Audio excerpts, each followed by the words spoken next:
الحمد لله الذي لم يتخذ ولدا ولم يكن له شريك في الملك ولم يكن له ولي من الذل وكبره تكبيرا. أما بعد فأعوذ بالله من الشيطان الرجيم. بسم الله الرحمن الرحيم. إلا تنصروه فقد نصره الله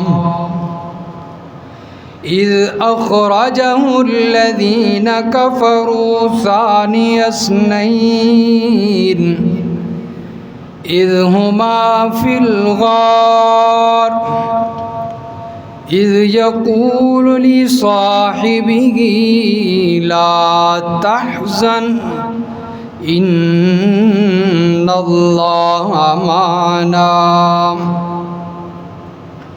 سبحان ربك رب العزة عما يصفون وسلام على المرسلين والحمد لله رب العالمين. اللهم صل على محمد وعلى آل محمد كما صليت على إبراهيم وعلى آل إبراهيم إنك حميد مجيد.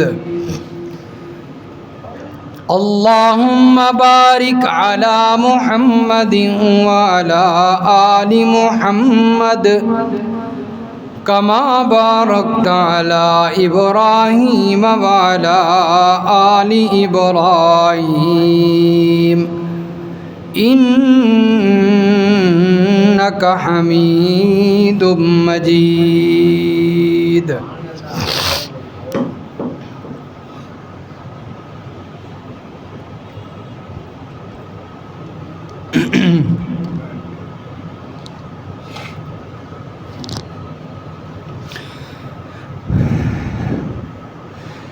انتہائی واجب الاحترام محترم بزرگوں، عزیز دوستوں، نوجوان بھائیوں، السلام علیکم.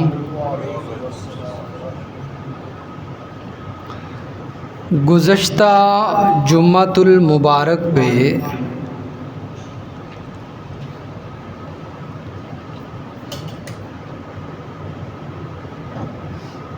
آپ صلی اللہ علیہ وسلم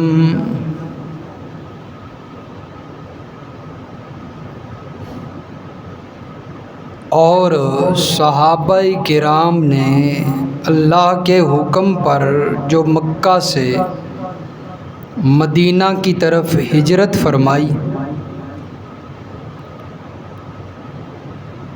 اس کا پس منظر اور اس کے اسباب وجہ بیان ہوئی تھی.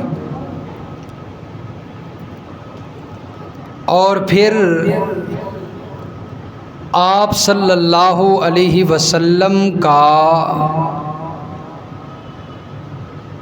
سفر ہجرت کہ آپ نے کیسے وہ سفر شروع کیا تھا. چنانچہ جب اللہ تبارک و تعالیٰ کا حکم آ گیا اور آپ صلی اللہ علیہ وسلم ہجرت کے لیے تیار تھے،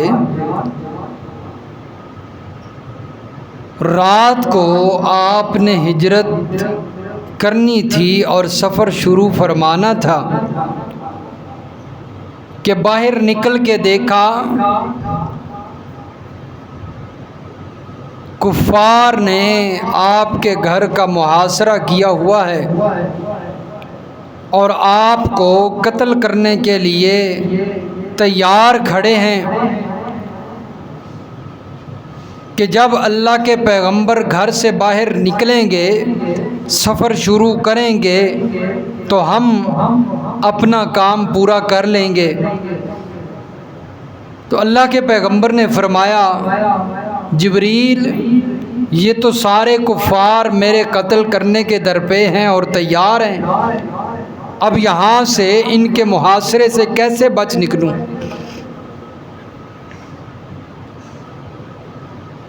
فرمایا کہ آپ کو بچانے والا وہی ہے جس نے آپ کو سفر کا حکم دیا ہے۔ جو خدا کا ہو جاتا ہے خدا اس کا ہو جاتا ہے، اور جس کا اللہ تبارک و تعالی ہو جائے تو پھر وہ ابراہیم کے لیے جلتی ہوئی آگ کو بھی گلزار بنا دیا کرتا ہے،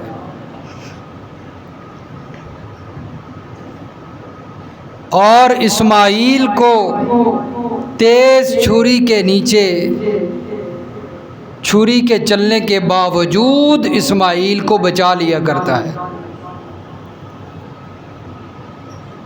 اور جس کا رب ہو جائے پھر وہ اسے کبھی اکیلا نہیں چھوڑتا۔ فرمایا وہ جب موسیٰ کا ہو گیا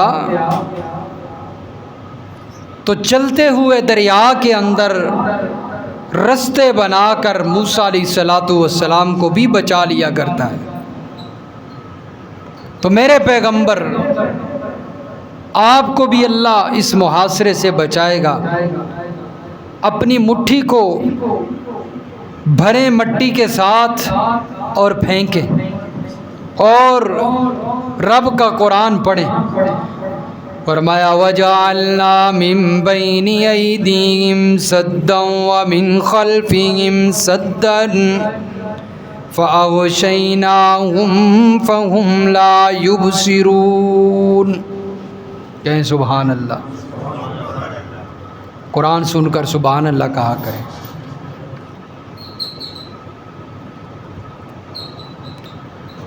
میرے پیغمبر چلیے اور اس مٹی کو پھینکیے۔ قرآن پڑھتے گئے اور مٹی پھینکتے گئے، کفار کو نظر ہی نہیں آئے۔ جب کفار نے دیکھا وہ تو چلے گئے، صدیق اکبر کے گھر پہنچے، ان کی بیٹی سے پوچھا، اسماء سے۔ اسماء کہنے لگی ابو جہل کو، واللہ مجھے علم نہیں کہاں گئے، کس طرف گئے۔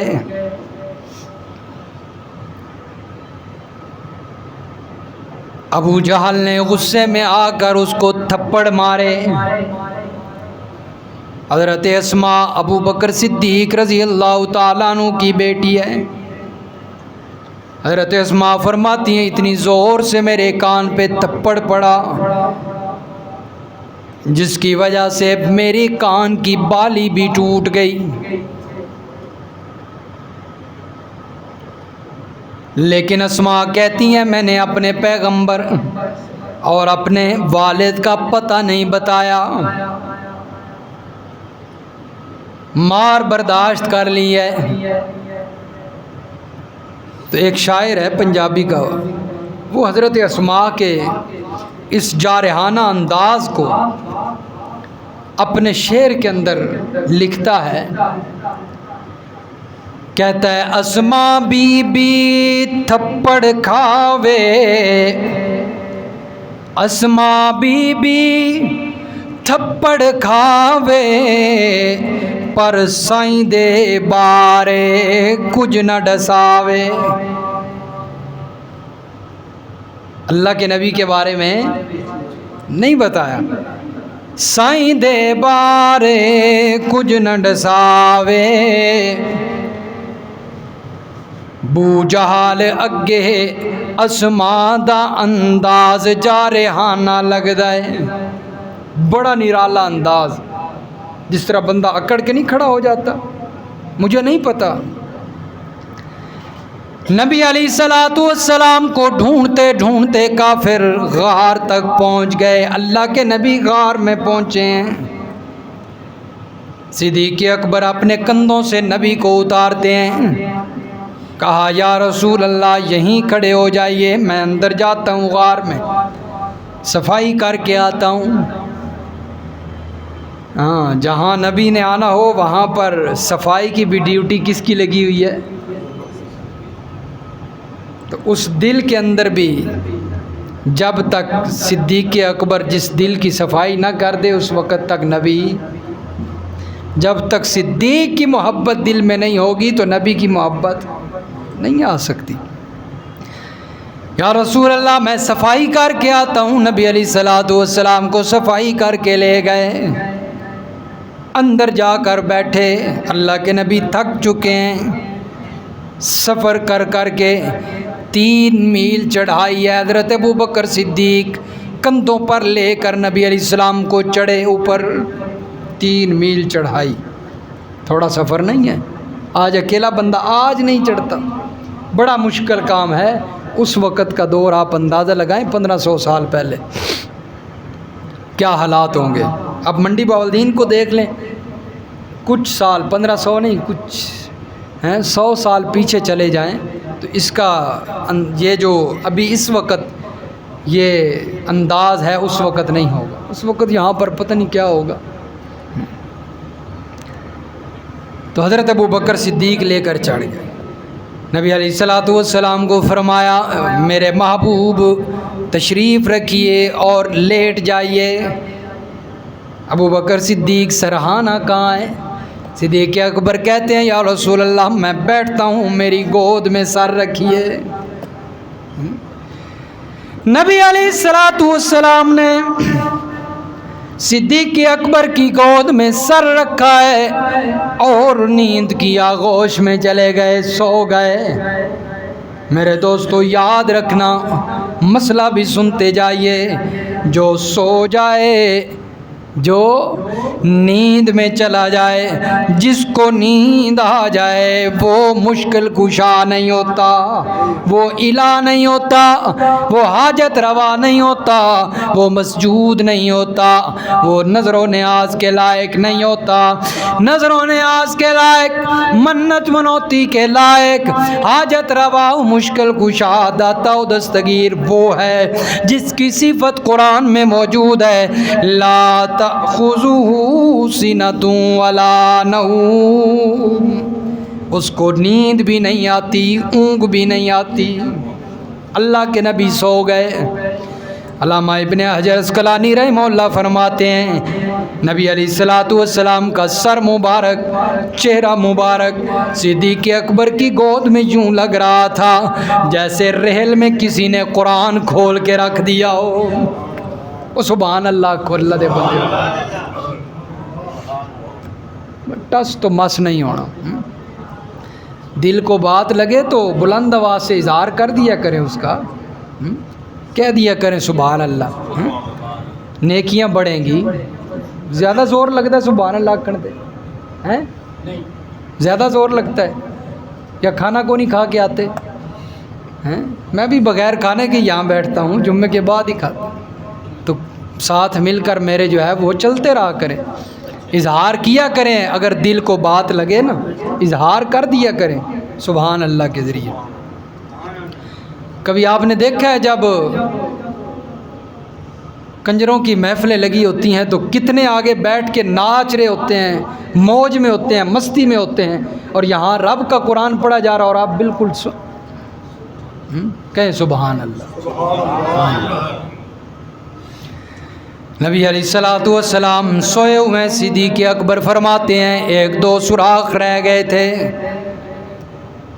جہاں پر سوراخوں کے اندر میں نے اپنا کرتا پھاڑ کر رکھا. 1-2 سوراخ باقی تھے، میں نے ایڑی رکھی. نبی علیہ الصلوۃ والسلام سوئے ہوئے. ایک موذی آتا ہے اور میرے پاؤں پہ ڈنگ مارتا ہے، مجھے تکلیف ہوتی ہے. میں ہلتا نہیں ہوں کہ کہیں نبی علیہ الصلوۃ والسلام کی نیند خراب نہ ہو جائے. بیٹھے ہیں خاموشی سے. لیکن جب ڈنگ مارا نا اس نے، سخت موذی تھا، خطرناک، زہریلا. حضرت ابوبکر فرماتے ہیں رضی اللہ تعالیٰ عنہ، میری آنکھوں سے آنسو جاری ہو گئے تکلیف کی وجہ سے. صدیق اکبر کا آنسو دیکھیں نا کتنی محبت ہے، انداز تو دیکھیے نا، اللہ نے کہیں اور نہیں گرنے دیا صدیق کا آنسو. صدیق کی نبی علیہ الصلوۃ والسلام سے محبت اتنی تھی، اللہ نے اس آنسو کو محمد الرسول اللہ کے چہرے پہ ڈال دیا. نبی علیہ الصلوۃ والسلام بیدار ہو گئے. صدیق کیا ہوا ہے، کیوں رو رہا ہے؟ میرے یار غار تجھے کیا ہوا ہے؟ یا رسول اللہ ایسے ایسے معاملہ ہوا، ڈانگ مارا موذی نے، تکلیف کی وجہ سے میں نے حرکت نہیں کی، کہیں آپ بیدار نہ ہو جائیں. لیکن تکلیف کی شدت اتنی تھی کہ میری آنکھوں سے آنسو آ گئے. اللہ کے نبی نے فرمایا صدیق لا مجھے دکھا کہاں اس نے ڈنگ مارا ہے. اللہ کے پیغمبر نے اپنا لعاب انگلی پہ لگایا اور بسم اللہ پڑھ کے حضرت صدیق اکبر کی ایڑی پہ لگایا. صدیق اکبر کہتے ہیں فوراً درد یوں غائب ہوا کہ مجھے لگ یوں رہا تھا کہ آج تک مجھے تکلیف ہی کوئی نہیں ہوئی ہے. دیکھا کہ کفار اس غار کے دہانے پہ پہنچے ہوئے ہیں. اللہ نے اپنے پیغمبر کی حفاظت کے لیے اور کفار کی توجہ کو تبدیل کرنے کے لیے اللہ نے اس غار کے دہانے پر، اس کے دروازے پر، اس کی منہ پر ایک کبوتری کو حکم دیا کہ انڈے دے دو، اور فرمایا ایک مکڑی کو حکم دیا کہ جالا بن دو. مکڑی نے جالا بن دیا اور کبوتری نے انڈے دے دیے اور غوں غوں کرنا شروع کر دی. کفار کو یوں لگا کہ یہاں پر کوئی نہیں آیا. اور شاعر کیا کہتا ہے، ہجرت کی رات اپنے یاروں کو یوں بچایا، ہجرت کی رات اپنے یاروں کو یوں بچایا، مکڑی نے بن کے جالا مغار کا چھپایا، اندر کبوتری کی غوں مچی صدا ہے، اللہ بہت بڑا ہے، اللہ بہت بڑا ہے. فرمایا وہ اس طرح بچا لیا کرتا ہے اپنے پیاروں کو، اپنے یاروں کو. نبی علیہ الصلوۃ والسلام نے دیکھا اور صدیق اکبر نے بھی دیکھا کہ کفار یہاں پر گھوم رہے ہیں، پاؤں نظر آئے ان کے. صدیق اکبر کہنے لگے یا رسول اللہ مجھے غم لاحق ہو رہا ہے، کہیں کفار دیکھ نہ لیں، کیونکہ آپ کی جان کو خطرہ ہے. میری اپنی جان کی فکر تو نہیں ہے، لیکن جو اللہ نے امانت میرے سپرد کی ہوئی ہے مجھے اس کا خطرہ لاحق ہو رہا ہے. لا تحزن لا تحزن. دیکھیں کیسے اللہ تبارک و تعالی نے صدیق پہ لگنے والے الزامات کو صاف کیا ہے قرآن کی آیت نازل کر کے. توجہ میری طرف رکھیں جی، توجہ میری طرف رکھیں. ہاں جی توجہ میری طرف رکھیں، ان کو کرنے دیں، آپ میری طرف متوجہ ہوں. وقت بہت تھوڑا ہوتا ہے اور یہ بھی شروع ہو جائے تو پھر کام خراب ہو جائے گا. صدیق اکبر کے اوپر لوگوں نے اعتراض کیا، صدیق کے دشمنوں نے اعتراض کیا، صدیق پر تنقید کرنے والوں نے. کہتے ہیں کہ صدیق کو اپنی جان کا جو ہے وہ فکر پڑ گئی تھی، نبی علیہ الصلوۃ والسلام کی فکر ہی نہیں تھی. تو کہنے لگے یا رسول اللہ مجھے غم لاحق ہو رہا ہے. یاد رکھیے ایک لفظ ہوتا ہے خوف، کیا لفظ ہے؟ خوف، اور ایک لفظ ہے غم، دونوں میں فرق ہے. خوف اپنی ذات کا ہوتا ہے، غم کسی اور کی ذات کا ہوتا ہے. اور اللہ نے قرآن میں لفظ کیا اتارا؟ لا تحزن۔ اللہ کے نبی فرماتے ہیں میرے یار غار غم نہ کر۔ تو اگر صدیق اکبر کو اپنی جان کی فکر ہوتی تو پھر کیا لفظ ہونا تھا؟ خوف نہ کر، لا تخف، لیکن لفظ ہے لا تحزن، صدیق اکبر غم نہ کر۔ تو معلوم ہوتا ہے صدیق اکبر کو اپنی جان کی پرواہ نہیں تھی، نبی علیہ الصلوۃ والسلام کی جان کی پرواہ تھی۔ فرمایا صدیق خوف غم نہ کر، لا تحزن، اس لیے کہ ان اللہ معنا، بے شک اللہ ہمارے ساتھ ہے، اللہ ہمارے ساتھ ہے، وہی ہماری حفاظتیں کرنے والا ہے، وہ کبھی ہمیں ذلیل نہیں ہونے دے گا، وہ کبھی ہمیں رسوا نہیں ہونے دے گا، وہ ہماری حفاظت کرے گا۔ مشرک گھوم گھوم کر، کفار وہاں چکر لگا لگا کے واپس چلے جاتے ہیں کہ یہاں پر اللہ کا نبی موجود نہیں ہے، نظر جو نہیں آیا۔ واہ مشرک، تو بھی بڑا عجیب ہے، جہاں اللہ کا نبی ہوتا ہے کہتا نہیں ہے، اور جہاں نہیں ہوتا تو کہتا ہے۔ کوئی سمجھ آئی گل کو نہیں؟ پہنچے ہو کوئی نہیں پہنچے؟ جہاں اللہ کا نبی ہوتا ہے وہاں پر کہتا ہے نہیں ہے، اور جہاں پر نہیں ہوتا تو وہاں پر کیا کہتا ہے؟ ہاں اللہ کا نبی موجود ہے۔ چلے گئے واپس، جی یہاں پر تو ہے ہی کوئی نہیں، یہ تو غار ہے، پتہ نہیں جالا بنا ہوا ہے، اگر یہاں پر آئے ہوتے تو جالا نہ ہوتا، یہ تو کوئی پرانی غار ہے۔ اللہ نے اپنے یاروں کو بچا لیا۔ کس نے بچایا؟ اللہ نے بچایا۔ نبی علیہ الصلوۃ والسلام صرف نبی نہیں، امام الانبیاء ہیں، فخر الرسل ہیں، سارے نبیوں کے سردار ہیں۔ اللہ کے نبی نے خود فرمایا نا سید ولد آدم، میں تمام اولاد آدم کا سردار بنا کر بھیجا گیا ہوں، لیکن اللہ کے نبی غار کے اندر موجود ہیں۔ جب حضرت ابو بکر صدیق کو غم لائق ہوتا ہے، اللہ کے نبی یہ نہیں کہتے کیوں غم کرتا ہے، تیرے ساتھ امام الانبیاء موجود ہے، تجھے اللہ کا نبی بچائے گا، نہیں کہا، بلکہ کہا ان اللہ معنا، ہمارے ساتھ کون موجود ہے، ہمیں بچانے والا کون ہے، ہماری حفاظت کرنے والا کون ہے، اللہ کی ذات ہمیں بچانے والی ہے۔ کفار واپس چلے گئے اور تلاش کرتے کرتے ایک مجلس کی، سارے لوگوں کو اکٹھا کیا۔ ابو جہل نے کہا جو بندہ پتہ بتائے گا امام الانبیاء محمد رسول اللہ صلی اللہ علیہ وسلم کا پتہ بتائے گا، صدیق اکبر کا پتہ بتائے گا، اسے 100 اونٹ انعام دیے جائیں گے۔ کتنے کتنے اونٹ؟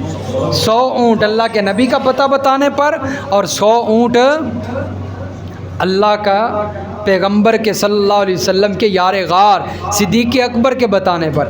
اب یہاں پر دیکھیں کافروں نے دونوں حضرات کے پتہ بتانے پر جو انعام مقرر کیا وہ دونوں برابر ہیں، ہے کہ نہیں؟ دونوں کا 100 اونٹ، دونوں کا 100 اونٹ۔ جہاں پر مفسرین نے ایک بڑی عجیب بات نقل فرمائی ہے، آپ سنیں گے انشاءاللہ مزہ آئے گا۔ یہ کب ہوتا ہے؟ اب اللہ کا نبی اس کو تو کوئی نہیں پہنچ سکتا نا، صدیق اکبر اللہ کے نبی تک تو نہیں پہنچ سکتا ہیں، صدیق اکبر صحابی ہیں اور امام الانبیاء اللہ کے نبی ہیں، مقابلہ نہیں ہے، لیکن انعام میں کافروں نے دونوں کے اونٹ برابر رکھے ہیں۔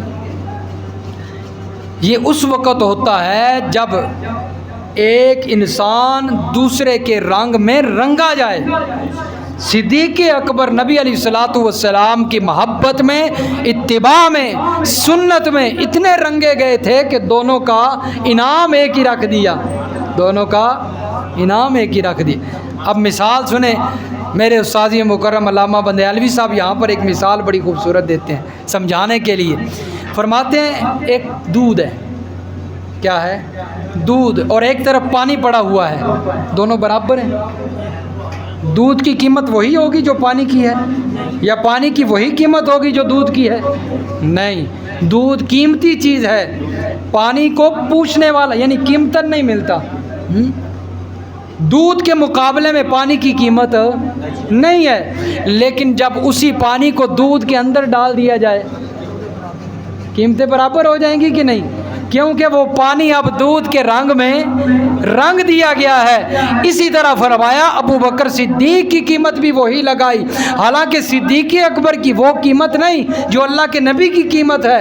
فرمایا دونوں کی قیمت برابر اس وقت ہوئی جب صدیق اکبر نبی علیہ السلام کے رنگ میں رنگ دیا گیا، سیرت پر عمل کیا اور اتنی محبت کی، اتباع کی، سنت پہ عمل کیا کہ صدیق اکبر نبی علیہ السلام کے رنگ میں رنگت۔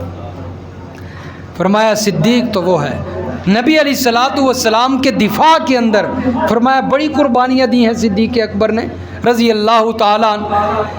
سورت مؤمن ہے 25ویں پارے میں، 24ویں پارے میں سورۃ المؤمن، اور وہاں پر ایک مرد مومن کا تذکرہ اللہ نے فرمایا۔ ذرا توجہ کیجئے، بات ختم کرتا ہوں۔ فرمایا وقال رجل مؤمن من آل فرعون یکتم ایمانہ اتقتلون رجلا ان یقول ربی اللہ۔ رجل مومن نے کہا جو حضرت موسیٰ علیہ السلام کے دفاع میں آیا، آ کر کہتا ہے وقال رجل مؤمن من آل فرعون، تھا بھی فرعون کا خاندان سے، فرعون کا رشتہ دار تھا، لیکن حضرت موسیٰ علیہ السلام کے دفاع میں آ گیا کیونکہ فرعون مخالف تھا حضرت موسیٰ کا۔ رجل مومن دفاع کے اندر آیا اور نبی کے دفاع میں کھڑا ہوتا ہے، دین والوں کے دفاع میں کھڑا ہوتا ہے۔ رب العالمین نے مسئلہ سمجھایا، جو بندہ دین والوں کے دفاع میں کھڑا ہوتا ہے، جو بندہ اللہ والوں کے دفاع میں کھڑا ہوتا ہے، اللہ کو وہ لوگ اتنے پسند آتے ہیں، اتنے پسند آتے ہیں کہ رجل مومن دفاع نبی کے اندر کھڑا ہوتا ہے، اللہ اس کا تذکرہ قرآن میں کر دیتے ہیں۔ اس لیے آپ بھی دین والوں کے دفاع میں کھڑا ہوا کریں، یہ نہیں کہ قاری صاحب ایک طرف ہو تو پورا محلہ ایک سائڈ تے ہوئے۔ ہاں، دین والوں کا دفاع اللہ کو بڑا پسند ہے۔ فرمایا من آل فرعون یکتم ایمانہ اتقتلون رجلا ان یقول ربی اللہ۔ فرمایا اس مرد مومن نے آ کر کہا کیا تم ایک انسان کو، ایک مرد کو، ایک آدمی کو اس وجہ سے قتل کرنا چاہتے ہو کہ وہ کہتا ہے میرا رب کون ہے؟ ربی اللہ، میرا رب اللہ ہے۔ مفسرین نے اسی آیت کے تحت بخاری شریف کا ایک واقعہ نقل فرمایا ہے۔ فرمایا ایک مرد مومن یہ تھا اور ایک مرد مومن اور ہے۔ فرمایا یہ بھی بہادر تھا، لیکن وہ مرد مومن اس سے بھی بہادر تھا۔ وہ کون تھا؟ ابو بکر صدیق رضی اللہ۔ اور عروہ بن زبیر رضی اللہ تعالیٰ عنہ فرماتے ہیں میں نے ایک دن ایک صحابی رسول ہیں عبداللہ ابن عمر بن عاص رضی اللہ تعالیٰ عنہ، میں نے ان سے پوچھا ذرا بتاؤ تو صحیح نا، اللہ کے نبی کو سب سے زیادہ تکلیف کب دی گئی ہے؟ اللہ کے نبی کو سب سے زیادہ ایذا کب پہنچائی گئی؟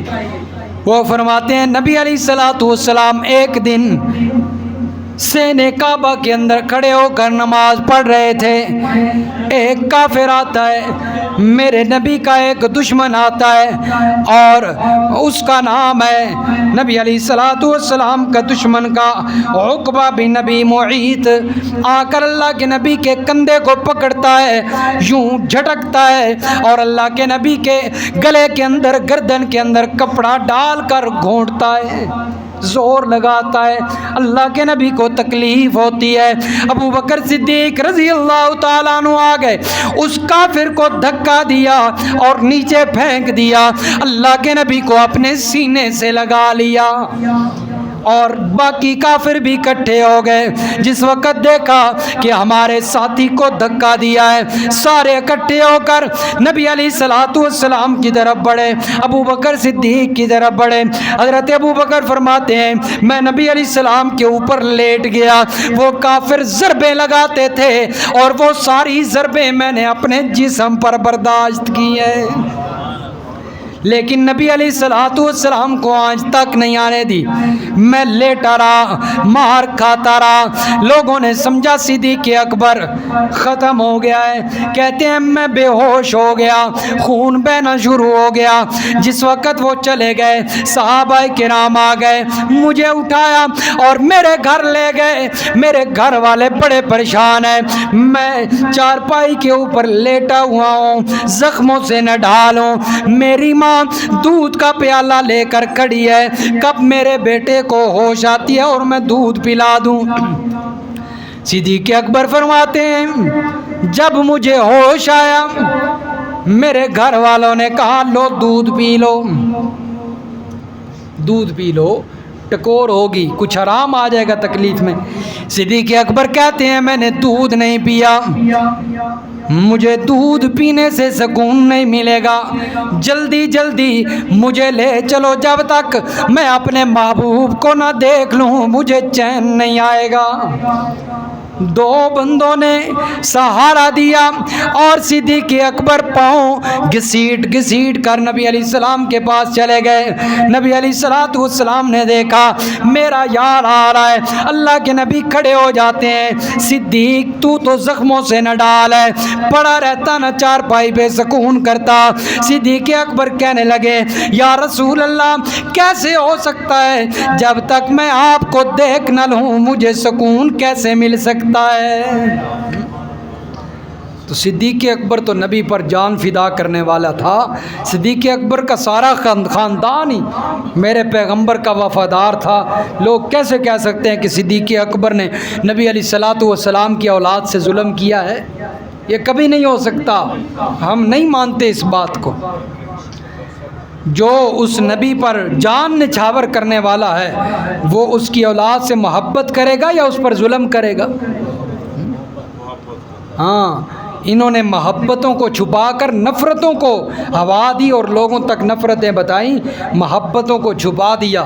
صدیق اکبر تو اپنی جان فدا کیا کرتے تھے نبی علیہ السلام پر، اور نبی علیہ السلام پر آنچ نہیں آنے دیا کرتے تھے۔ فرمایا صدیق اکبر نے غار ثور کے اندر بھی اپنی جان کو فرمایا اس کی فکر نہیں کی، لیکن نبی علیہ الصلوۃ والسلام کی جان پر آنچ نہیں آنے دی۔ اللہ تعالیٰ سمجھ نصیب فرمائے، عمل کی توفیق۔